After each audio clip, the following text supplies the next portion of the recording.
Chapter 37.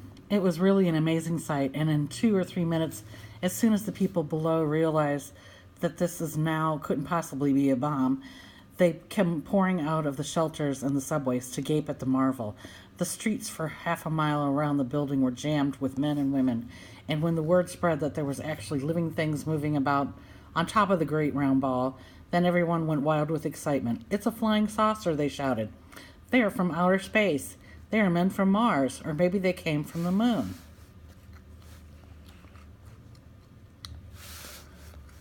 And a man who had a pair of binoculars to his eyes said, "They look pretty peculiar to me, I'll tell you that." Police cars and fire engines came screaming in from all over the city and pulled up outside the Empire State Building. 200 firemen and 600 policemen swarmed into the building and went up the elevators as high as they could go. Then they poured out onto the observation roof, which is the place where tourists stand, just at the bottom of the big spike. All the policemen were holding their guns at ready, with their fingers on the triggers, and the firemen were clutching their hatchets. But from where they stood, almost directly underneath the peach, they couldn't actually see the travelers up on top. "Ahoy there!" shouted the chief of police. "Come out and show yourselves!" Suddenly, the great brown head of the centipede appeared over the side of the peach. His black eyes, as large and round as two marbles, glared down at the policemen and the firemen below. Then his monstrous, ugly face broke into a wide grin. The policemen and the firemen all started shouting at once. "Look out!" they cried. "It's a dragon!" "It's not a dragon, it's a wampus. It's a gorgon. It's a sea serpent. It's a proc. It's a manticore." 3 firemen and 5 policemen fainted and had to be carried away. "It's a snozwanger!" cried the chief of police. "It's a wangdoodle!" yelled the head of the fire department. The centipede kept on grinning. He seemed to be enjoying enormously the commotion that he was causing.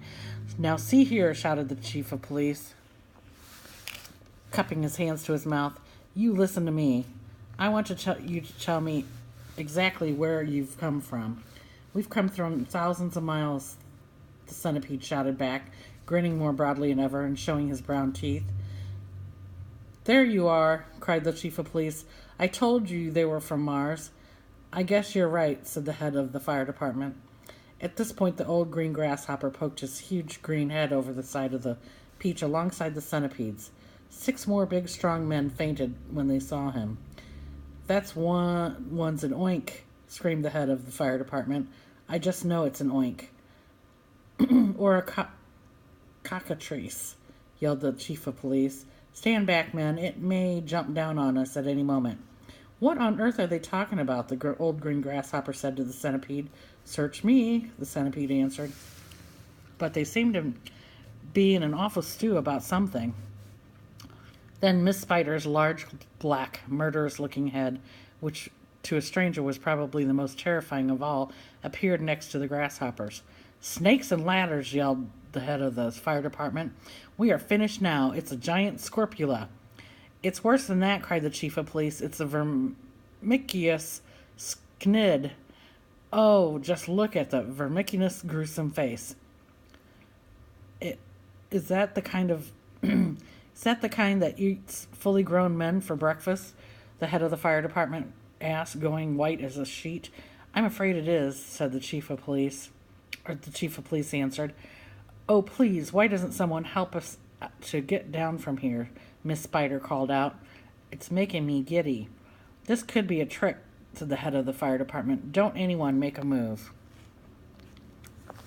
until I say." "They've probably got space guns," muttered the chief of police. "But we've got to do something," the head of the fire department announced grimly. "About 5 million people are standing down there on the streets watching us." "Then why don't you pull up a ladder?" the chief of police asked him. "I'll stand at the bottom and hold it steady for you while you go up and see what's happening." "Thanks very much," snapped the head of the fire department.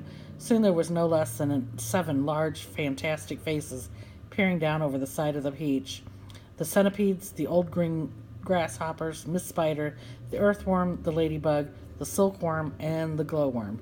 And sort of panic was beginning to break out among the firemen and policemen on the rooftop.